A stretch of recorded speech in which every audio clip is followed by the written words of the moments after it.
Anong sayon man nato gubon? Ang kakahuyan, ang kabukiran, ang kalasangan, ang kadagatan. Anong maghugaw-hugaw raman ang tao? Anong maglabay-labay laman siya plastics, basura, bisan asa? Anong sunugon man niya ang mga hugaw? Ang nakaibalo man siya nga makadaot ni atong kinayahan o sa mga tao. Ano man, the reason is, we do not see God in creation. Mga igsuon si St. Francis, magpahinumdum natong tanan. To love God also means to love His creation. Way pulos ang atong pag-ampo, pagsimba sa Ginoo kung wa kay gugma para sa iyahang mga kabuhatan. Wa gyud pulos.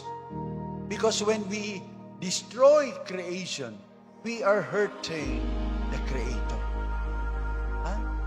Ako panginaot din sa Cebu, kita mga Subuanon, ato ginang ibutang sa atong kasing-kasing so that we will begin to take good care of God's gift of creation.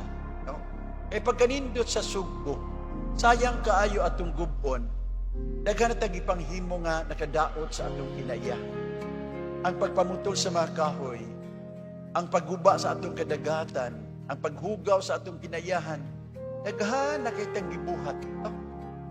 Nga dili maayo o makasakit jud sa kasing-kasing sa Dios. Hinaot magsugod tag-amping. Nya atong dasigo ng atong mga pangulo. No, it's good to build. But to tell you honestly, I'm a little bit wary of build. Ano man, tanawa unsa may tabo. Kung sige tag gama, building dito, kalsada diri, bisan unsa atong ipanggama, unsay nang hitabo, nangapapas ang atong mga bililhong kakahuyan. Tungod kay sige lang tag build.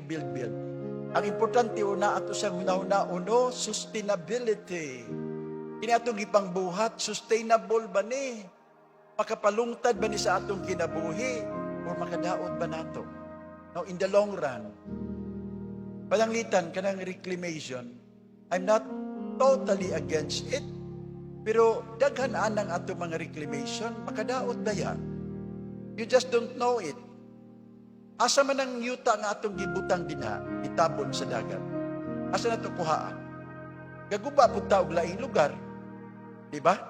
Sakto ko dili. O gaguba ta atong gitam-ak dinha. Inigtam-ak nato asa paingon ng kanang mga yuta. Paano ba po na sa dagat? Mapalid ba po ng uban din ha? So mga bot na nga to sa atong mga coral systems na makadaot po sa ubang mga lugar. So, in general, we need to see it. No? It is also harming our environment. Let us be careful. Ang pinga na to, timbang-timbangon og maayo, bas hindi kinahanglan mag-reclaim. Bas hindi kinahanglan mag-build o kinanakadaka. Basin pwede laing lugar, dili dinhi. Basin balikay nato ang pagguba sa kinaiyahan. Mahimo to himuon kana sa ubang mga dapit. Saint Francis of Assisi inspires each one of us to have a heart for God's creation. Because this is one way of truly worshiping our God, the Creator of all things.